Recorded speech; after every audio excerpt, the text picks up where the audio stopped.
any software development project, whether it is an assignment for a class like this one or a big giant project to create the latest, most advanced video game, testing the software is an important consideration. Now, software testing is a big topic and is well beyond the scope of this course, but we want to make sure that we have some basic principles for how we can test our code to make sure it works the way we intend.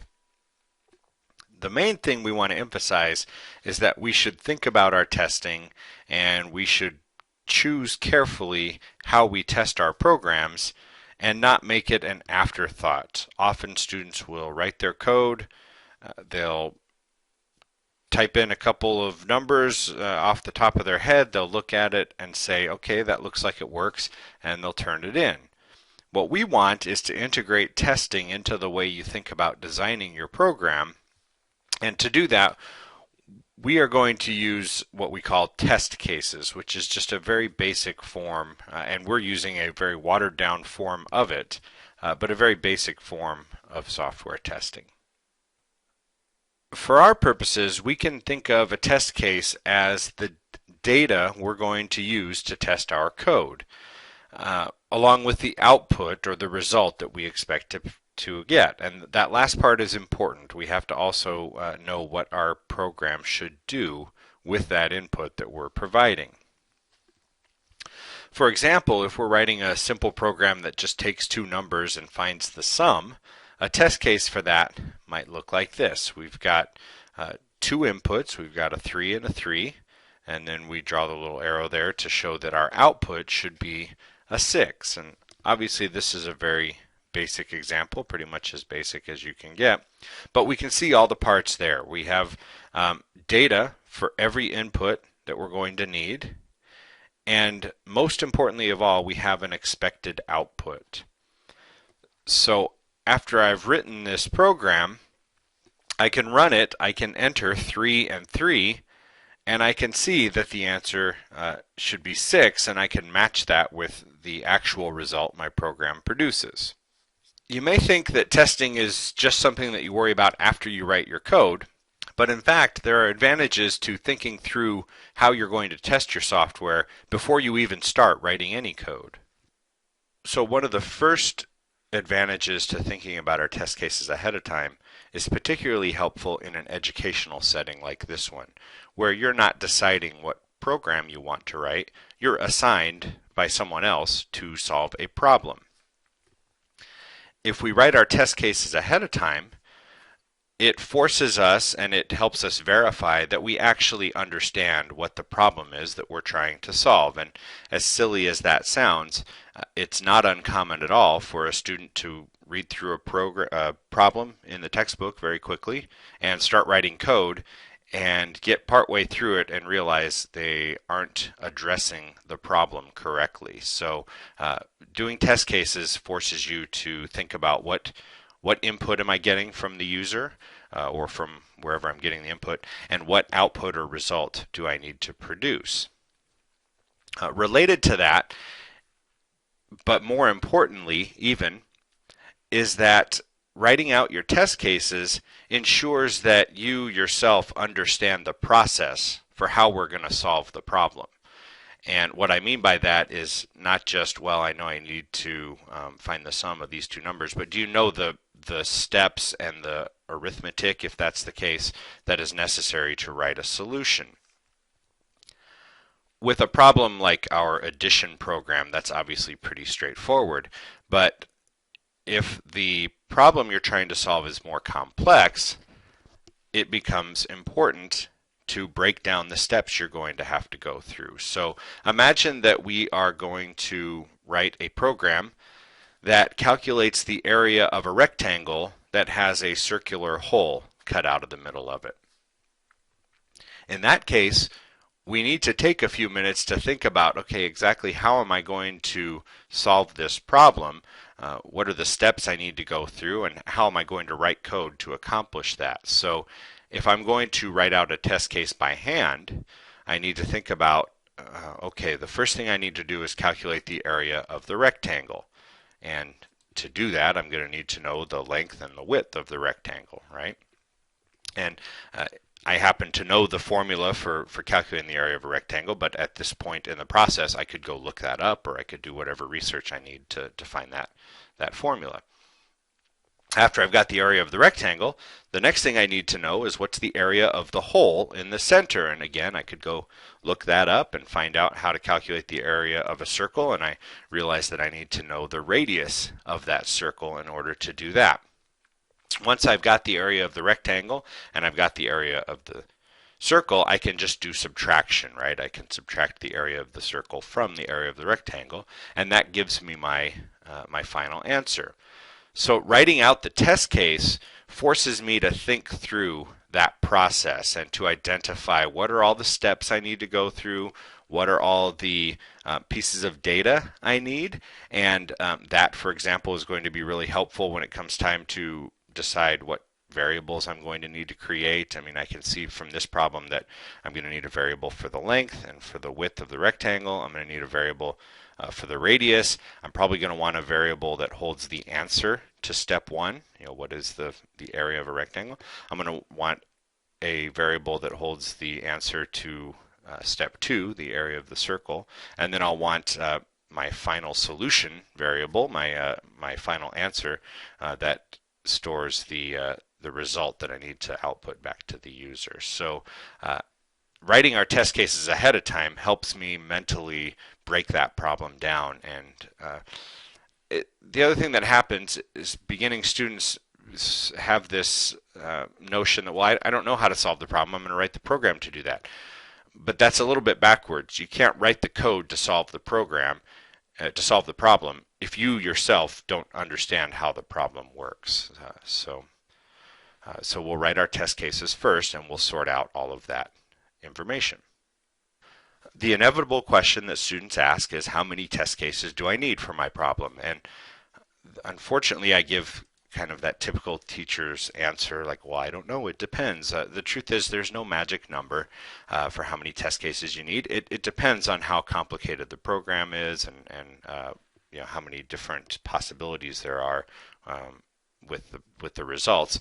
But since students kind of insist on knowing something, I have to give an answer. So what I typically say is, for a general rule of thumb or a starting point, we usually say at least 3 test cases to get us started. Sometimes you need more. Sometimes 3 is even a lot to ask, like in the case of a loop that produces a lot of output. But think of that as kind of a starting point for how many test cases you're going to need. There is an art, or maybe I should say a science, to choosing what test cases I'm going to create. And again, it's going to depend on the problem you have. But as far as some starting points, I always tell students to start with at least one easy data set, one easy test case. So in my previous example, 3 and 3 gives a result of 6. That's a pretty straightforward test case for an addition problem. The other thing I like to point out is, often your textbook or whoever has assigned the problem may provide a test case in the form of an example or sample output, and you are welcome to use that. In fact, you should use that as your first test case. The other thing I encourage students to do is have at least one test case that uses kind of unusual numbers. And so if you're writing a program to do addition, make sure you include some decimal points. And again, with an addition program, there's not a lot we can say about it, but come up with some interesting numbers and do the math and add them up. And then the last 2 things to think about, the first is have some extreme cases. So have some really, really large numbers, have some negative numbers, have things that you worry, well, maybe that would crash my program, because that's always an important part of testing, is making sure that it's difficult to crash your program, right? So try really large numbers, think about mistakes users might make entering input, and think about those. And then the other one is what we call edge cases. So an edge case is a test case that's right on a borderline between something important that happens. And so if you're, for example, if you're writing a program that calculates somebody's letter grade based on a percentage, then an edge case would be, well, what happens if the student has 89.9? Is that going to calculate as an A, or is it going to calculate as a B? What happens if they have 100%. What happens if they have right at 90.0%? Those are edge cases because they're right on the edge between two outputs. So those are some general rules you can think about when you're coming up with your test cases.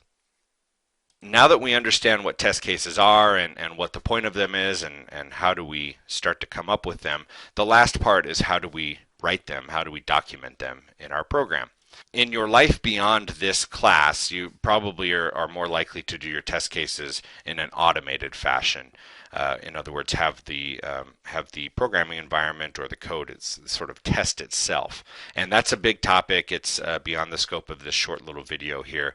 You're welcome to investigate it, and it would be an important part of your life if you do go on to become a software engineer or a developer. For us, we just again want this philosophy of thinking about test cases ahead of time and making sure we run through our code to ensure that it works. So what I tell students to do is just write your test cases as code comments, and the format, to me at least, isn't even particularly important, but I will show you the way that I write mine. As part of good documentation practices, we always end up with a comment block at the top of each file, kind of explaining what the file is about. And so I like to just integrate my test cases into that. And so regardless of whatever heading stuff you are required or desire to have there, we won't type it all out here, but I would have all that stuff at the top. And then I like to just add my test cases right here. And the important two pieces, remember, are to identify what is all the input I'm going to test, and that's true whether it's actual user input or it's just changing the literal values of the variables in code. I'm still going to refer to those as input. And so I've already had one test case for my little addition calculator program here.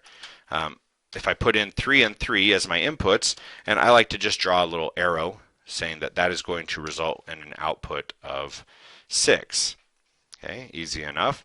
I had as another test case a slightly kind of more ugly looking number. I had 4.76 and 2.3354. This is just the one from earlier.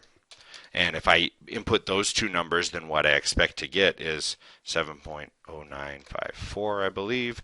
And then I'll have, just again as kind of an extreme case, I'll have, let's do -3 and 4. If I put in -3 and 4, then I should get 1. So those are my 3 test cases. And again, I've identified not just the inputs, but more importantly, I've identified the output. As tempting as it may be, we don't want to just leave them blank and then fill them in after we've finished our program. Say, oh, well, yeah, I typed that in, and now here's what the answer was.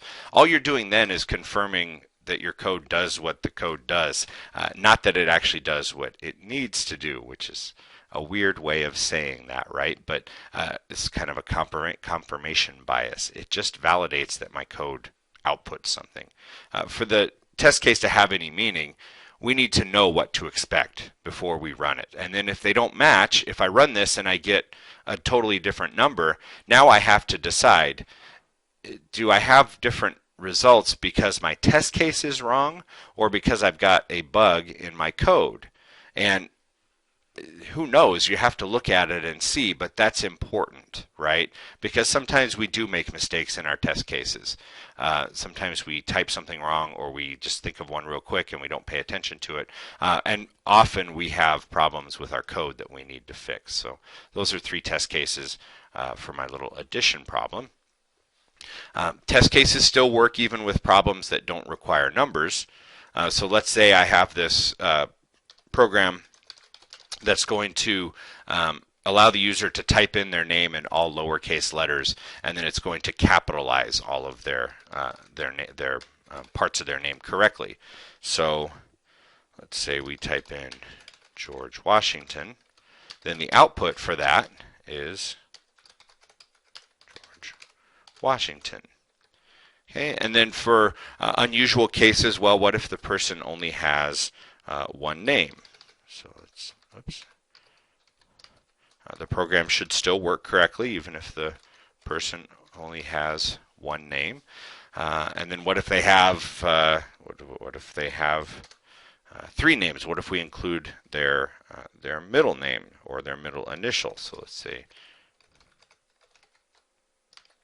something like that.